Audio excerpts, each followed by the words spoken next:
చిన్న పిల్లాడు సముద్రంలో ఆడుకుంటూ ఆడుకుంటూ తెలియకుండానే సముద్రం అలలు వాడిని లోపలికి లాగేశాయి. మునిగిపోతున్నాడు, చేతిలో కాళ్ళు కొట్టుకుంటున్నాడు, సహాయం కోసం అరుస్తున్నాడు. అది చూసిన అమ్మ నాన్న భయపడి వెంటనే బోట్ ఎక్కి పిల్లాడు ఉన్న ప్లేస్కి రీచ్ అయ్యారు. రీచ్ అయిన వెంటనే వాళ్ళ అమ్మ పిల్లాడిని చూసి, నీకు ముందే చెప్పానా ఒడ్డున ఆడుకోమని, ఇప్పుడు ఎందుకు లోపలికి, చూసావా ఏం జరిగిందో ఇప్పుడు అని చెప్పి తిడుతుంది. నాన్నేమో సరే ఇదే సమయం, నువ్వు స్విమ్మింగ్ ఇప్పుడే నేర్చుకోవాలి, చేతులు ఇలా కాదు ఇలా పెట్టి టకాటకా అని కొట్టు, అప్పుడే నువ్వు బయటపడతావు, అప్పుడే నీకు స్విమ్మింగ్ వస్తుంది అని లెక్చర్ ఇస్తున్నారు.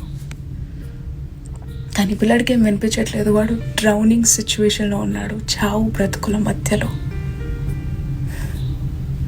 ఆ అమ్మ నాన్న మీద కోపం వస్తుంది కదా, బుద్ధి లేదా మీకు, ముందు చెయ్యిచ్చి పిల్లాడిని పైకి లాగండి సేఫ్గా అని చెప్పాలని ఉంది కదా. లైఫ్లో మనం కూడా చాలాసార్లు మునిగిపోతూ ఉంటాం. కొన్నిసార్లు మన తప్పు ఉంటుంది, కొన్నిసార్లు మన తప్పు ఉండదు. జీవితం అలాంటిది. కానీ మనం మునిగిపోయిన ప్రతిసారి వచ్చి ఒక బ్యాచ్ రెడీ అవుతారు, నీకు ముందే చెప్పాను కదా అని. అలా కాదు, ఇప్పుడు నువ్వు నేర్చుకోవాలి ఎలా ఇది సిచ్యువేషన్ హ్యాండిల్ చేయాలో ఇప్పుడే అని చెప్పి. అలా చేయవద్దు. ముందు చేయిస్తే ఇవ్వండి, ఇచ్చి హెల్ప్ చేయండి, పైకి లాగండి, బూట్లో పడేయండి, ఒడ్డుకి తీసుకురండి.